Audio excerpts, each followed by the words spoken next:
Prayers answered. A new photo of Braxton and Bri'ya Williams moments after they were found safe. The siblings in the back of an ambulance after rescuers found that pair 2 days after they disappeared from their West Side home.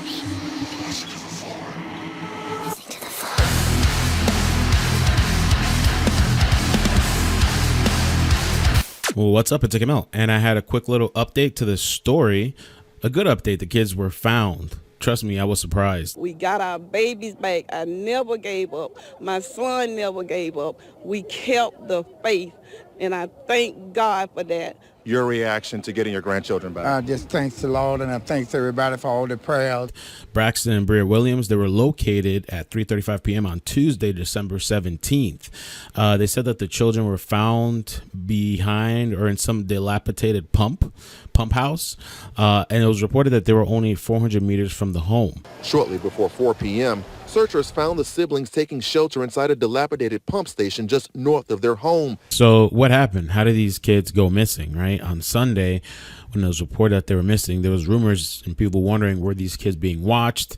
There was a site, Heavy.com reported that the father said, and news media outlets after reported that he went inside briefly. Apparently they were doing some sort of barbecue.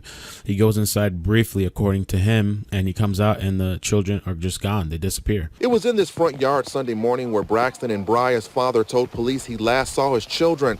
He told officers he briefly went inside only to come back out and realize his children were no longer in the yard. So when we get towards the end of this video, I'm going to share some of my experiences growing up, and I'd like to hear yours as far as like, were you allowed to play in front of your house? How far? Were you allowed to have sleepovers? But the next portion that I wanted to talk about is how did they find these kids, right? Because the kids were not that far off. I saw one video clip, which I couldn't find now, that they said that there was dogs, sniffing dogs, but the dogs never picked up a scent. Made up of nearly 24 rescue personnel found those siblings after a team member thought he heard a child's voice. So kudos and salute to the community, the law enforcement, the firefighters, everybody that contributed.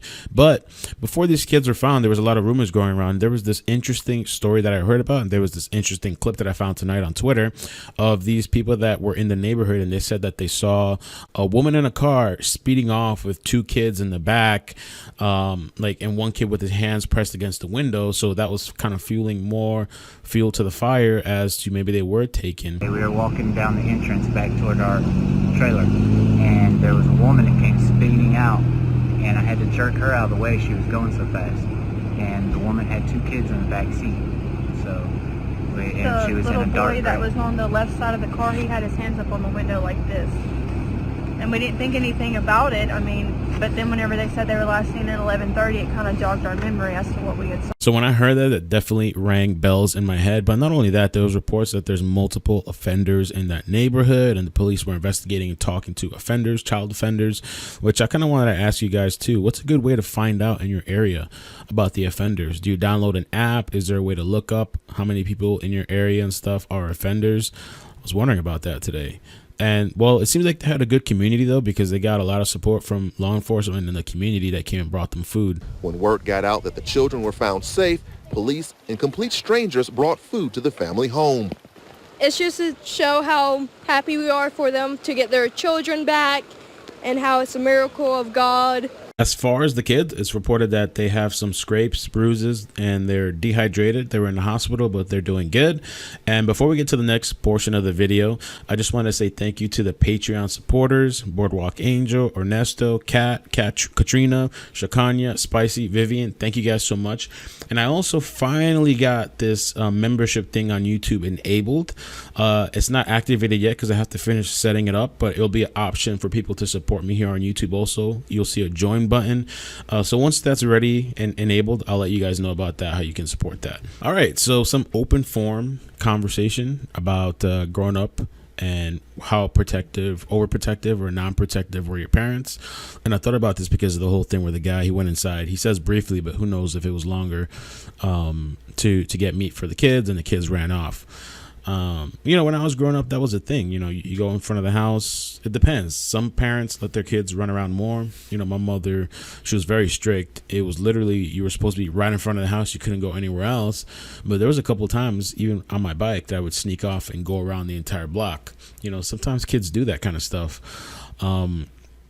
But even then, super strict. Like as far as like sleepovers, this is what I thought was kind of funny, and I wanted to ask you guys: either did you do sleepovers when you were young, or if you have kids now, do you do sleepovers? I don't think I'll ever let my daughter do a sleepover, to be honest with you, because you don't know what's going on in that other household. But the only person I was able to have a sleepover at was a best friend of mine, and literally the only reason, and it was very rarely because my mother was that strict and like helicopter, was that this guy literally lived across the street. Okay, like literally, like you could look out the window and you see his house. They went to our church, which means nothing really, because you know these church people are some of the worst people. Look at the Catholic Church. And it was just rarely. It was just a rare thing. And that was it. That was the only time. I think we're in a different time for sure, though. Can't let your kids go outside and play without supervision. And when I say supervision, like you better bring a chair outside and bring them out there. And if you have to go inside, you better bring them inside. I know it's like frustrating, especially if you're in a home, but it just seems like things are just getting so out of control, like spinning. And I think there's a lot more people out there than most people realize that are looking for kids. But anyway, comment down below. Let me know your thoughts. And definitely lucky parents. God bless them. God bless those kids. I wonder if they caught a belt when they got home. Peace. I know I would have got a belt. Oh, I would have caught it. Ooh. Not even just the belt. I probably would have got slammed against the wall. What were you thinking? It wouldn't be all this, oh my God, thank God. Maybe. I see potential subscribers.